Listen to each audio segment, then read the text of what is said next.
n'ayez crainte. Maintenant que nous avons abordé une technique pour vous aider à acquérir plus de richesses, offrons un avertissement crucial. Si vous voulez avoir de l'argent, une chose que vous ne devriez jamais faire est de vous inquiéter de savoir si vous obtiendrez l'argent que vous désirez ou si vous le garderez. Laissez-moi vous expliquer. Dans la Bible, Job, le grand souffrant des temps bibliques, a dit « Voici, la chose que je crains est venue sur moi. » Réfléchissez à ce que ces mots signifient pour ceux d'entre nous qui se préoccupent de l'argent aujourd'hui. Si nous nous inquiétons constamment de ne pas avoir assez d'argent ou de perdre l'argent que nous avons, nous sommes garantis de vivre ces mêmes inquiétudes. Tout comme Job a été affligé par ses nombreuses maladies, nous serons aussi affligés par le manque ou la perte d'argent. Considérez un exemple plus contemporain. Le cas tragique du pauvre vieux monsieur Chapman. C'était le vieux monsieur qui n'a jamais dépensé ses économies durement gagnées. Mais pourquoi ne dépensait-il pas son argent?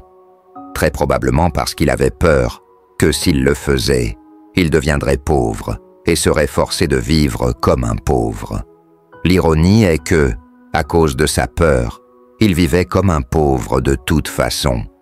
Ou, pour le dire bibliquement, la chose qu'il craignait le plus est venue sur lui. Dans un chapitre ultérieur, vous recevrez une explication plus complète du paradoxe de pourquoi nous attirons dans nos vies les choses mêmes que nous désirons le moins. Mais pour l'instant, il suffit de dire que s'inquiéter de l'argent est toujours contre-productif.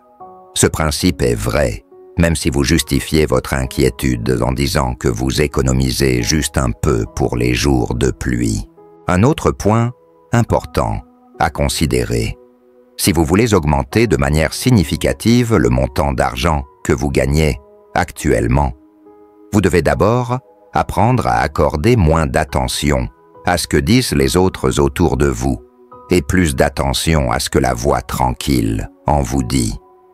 En d'autres termes, vous devez devenir moins susceptible aux influences extérieures et plus enclin à faire confiance à vos propres instincts et sentiments. Permettez-moi d'élaborer.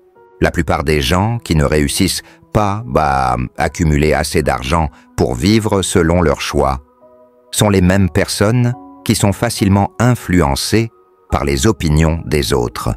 Ils laissent les écrivains de catastrophes économiques, que ce soit dans les journaux ou les bulletins d'information, penser pour eux. Comme Napoleon Hill l'a souligné dans son livre « Réfléchissez et devenez riche », les opinions sont les marchandises les moins chères sur Terre. Presque tout le monde en a une flopée prête à être partagée avec quiconque est prêt à écouter. Si vous savez que vous avez été indûment influencé par les opinions des autres dans le passé, décidez dès maintenant qu'à partir de ce moment, vous suivrez vos propres conseils tout en gardant une oreille attentive aux conseils de Dieu. Rappelez-vous, si vous le faites, il n'y a aucune raison pour laquelle vous ne pouvez pas réussir financièrement dans un délai raisonnable. Ce contenu est inspiré par les enseignements de Vous êtes né riche de Bob Proctor.